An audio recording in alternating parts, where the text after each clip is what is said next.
Hey, it's Rob with an update. So, I ordered a Corbin seat. I have wanted one of these forever. Just came in the mail today. Came beautifully packaged, big box, expanding foam, completely undamaged. So if you look at, so why do people buy these? Why do people pay the money? This, my old seat, I think this is an actual factory Kawasaki seat. I think it was, it's got all the oil filter information on it. I bought this seat used on eBay because when I bought my ZRX, it didn't have a seat. It was just that was a project. So, but I think this is a factory seat with an aftermarket cover on it. I'm not sure about that. This might actually, I think factory, all the covers were gray and black.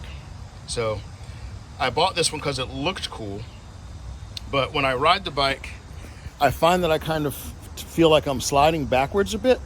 It doesn't hold me as close to the tank as I'd like. I feel like I'm in like the slightly behind the rider position that I should be in. So I'm constantly scooching forward, which is annoying, especially on a high torque bike when you want to ride hard. Now look at the bucket, this spoon cup here. You know what I mean? Like this Corbin seat, way more positive about locating your butt in one particular place. I think it's going to be way more effective, much more like a saddle on a Western horse saddle. It's also going to look sharp, but I think it's going to be way better for holding me in place and more comfortable on longer rides. If you look at the bottom of it, it's got these quality rubber. Get out into the sunlight here. You can see the contact points where it's going to touch the frame are nice, and transfer the hardware into those two bolts. Even the little tongue up here is like leather wrapped, where it goes into the frame's not going to rattle. American made to order. When you order these things, they ask you your height, your weight, your inseam. So they pad the seat according to how they think it should fit you. I suppose you could call them and make some special requests. And this is real leather. This is actually real cow leather. And then this stuff back here is vinyl.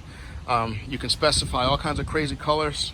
You can get a design. I thought about getting a logo put back here on the passenger seat, but I chose not to. But yeah, and all of that customization and stuff is free. Well, the lettering isn't, but the colors, different materials. You get fake snake skin, alligator, any color in the world, sparkly vinyl. It's all free. So great product. I'm about to install it, and you won't hear from me for a while because I'm going riding. Okay, so here's the stock seat. Notice the profile and the fit, kind of where it meets up with the tank. And I've got these stomp grips on here for traction here at the thighs, in part because I have a hard time keeping myself in the seat. You can see how subtle that curve is, and this bike makes a lot of power, so when you're on it hard, you tend to slide around. 2 bolts swapped, and it's on. That should be way more like positively located, way more pocketed in here. And I'm going for a ride.